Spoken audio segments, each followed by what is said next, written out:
the thing about it is that the problem with this foundation here, the Mormon one, is that you don't believe that. You don't believe that you're whole. You don't believe that you're worthy to accept all of that power and all of that love now. You have to do something first. You have to create these merits. You have to become straight. You have to prove to the Lord that your willingness. You have to get married to a woman. Then life will begin. Then, but it's not about that. It's not about what you do. Whether you stay here or here. It's about receiving that power and then moving with the inspiration. Did you have? Do you feel like you had almost like a conversion, like a spiritual experience where you were praying and you had, like an affirmation from God about your life? This is funny because I have a boyfriend of 2.5 years. I was just telling him last night about this experience because we were reading a book about meditation. And about 3 years ago, I started a meditative practice as a way of kind of building a new foundation, because that is not something that I did as a Mormon. I prayed and I would like listen and all that, but this was like Deep. A deeper meditation. I'd read books about it. I actually went and visited a shaman because I'm very into alternative forms of healing, and I've done some other sort of alternative forms of therapy and different things. And so one of the things that the shaman recommended, she was like, you need to meditate. These are some books on meditation. I read them. And I remember one time I was having this experience. Well, I was sitting there and I was meditating, and I remember that I got this impression that was like, I'm going to show you what God's love feels like. And I was like, oh my gosh, okay, well, all right, what do I need to do? I need to just really prepare and cleanse myself for this experience. Like, I took it very seriously, and I kind of sat there for about 10 minutes just like, trying to prepare my mind, because it was a really strong feeling that I was going to get this major experience. And so I sat there and I just was trying to cleanse myself. And pretty soon after I'd kind of like gone through all of these sort of like, ablutions, so to speak, these spiritual kind of like, okay, what do I need to, kind of preparing, like all this jittery energy. I pretty soon after that kind of all calmed down. I was like, okay, am I going to get this experience? I didn't ask for it. I'm just, I was just meditating. And like the same kind of feeling was like, why are you going through this like little ritual of, this feeling is available for free. You don't have to purify yourself. You don't have to sanctify yourself. You don't even necessarily have to quiet like yourself. You just have to be. That's all. And I was like, okay, fine. I'll just be. And just the minute I kind of released that sort of, I need to do this and this, I just felt this wall of like, it just felt like this thick, gooey sort of like wall of like just light and energy that just hit me and then just slowly passed through my body and went out the other side. And then like after about 2 seconds, another one just came in and just like literally like burning, ripping through my body. And I was like, my mouth just dropped open because of that. It was so powerful. And I was just like, I was astonished. And I literally just sat there and experienced it for about 10 or 15 more minutes.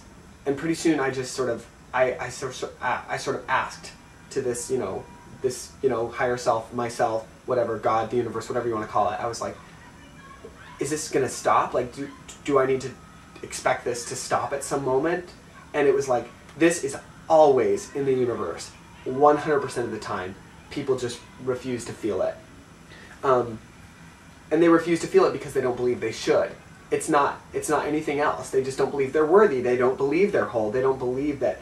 And I think that really, for me, was the beginning of the new life that I now have been forming. I think once I realized that God's love was really unconditional, and I felt that, and by the way, I do not think that experience is unique to me. I feel that anyone can feel that, and I feel like they can feel it right now. I don't feel like they have to go quiet themselves in their room. I think if you literally say, I want to feel the waves of love, of God's love, of the universe's love, pulsating through my body in these waves of love that are just, it's like an ocean. It just never stops. It just never stops. Nothing can stop it. And sometimes it is going to be stronger than other times, and I think that's mostly because, of the way life is created. You know, sometimes we have to shift our focus here or there. Sometimes we become overcome with certain things that are difficult, and we have to kind of push our way through in order to grow. You know, all those things I definitely have to take, you know, we have to take account for those.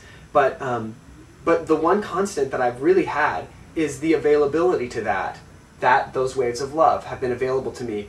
And that has just pushed me through all of the times that have been really, really confusing and scary since I really started to transition out of the church, because that has been it's so confusing. It's so confusing, I think, to move out of something that is so all-encompassing in terms of the philosophy of it.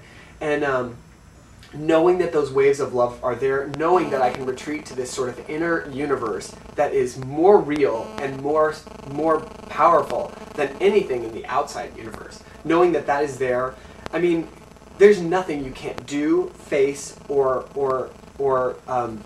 feel like in this life. There's nothing that's too oppressive, because you have that safe place where you know that these waves of love are constantly available to you. And you'll always be safe, happy, and whole there. And that is the true nature of your soul. That is the true nature of our soul, and that's what we'll always have with us, whether we move on to a life that more closely resembles a Catholic, you know, ending where heaven and hell are purgatory, or whether it ends up in, you know, a Mormon, 3 different, you know, or whether we reincarnate into different beings on this very earth, or whether we reincarnate into another spiritual life on another planet. I definitely believe our soul goes somewhere and has more help to give people, more service to render, and more growth to achieve. So whatever that is, like, I think what has been most beneficial for me was finding that place, because that's something my soul will always have, no matter what incarnations, no matter what lives follow, no matter what spiritual journey I have. Like, that is a safe place to be, and that to me is God. That to me is... What would you say to somebody who's like in such spiritual pain right now because of this issue, and they're really like thinking of ending their life, or they just don't see a future for themselves? I'm really passionate about that, and I love that question, because I just think so many people do feel like there's just no way out. And my biggest thing is all emotions have been sent to you to bless you and to help you grow. Even the undesirable bad ones, sadness, loneliness, feeling trapped, everything is being sent to you by the loving universe. They're all part of it to help you grow. And I think one of the things that we're so afraid of is feeling scared, feeling lonely, feeling afraid. And what I would say to someone who is feeling really hopeless or really afraid is, it's okay. This fear is trying to help you to form a more appropriate life for yourself. If you avoid this fear and you're like, no, I don't want to be scared, I don't want to be someone who's afraid, I don't want to be lonely, I'm not a lonely person, then you're never going to get at the meat of what is in your life that is creating conflict. You're always going to be running. All your energy is spent in running.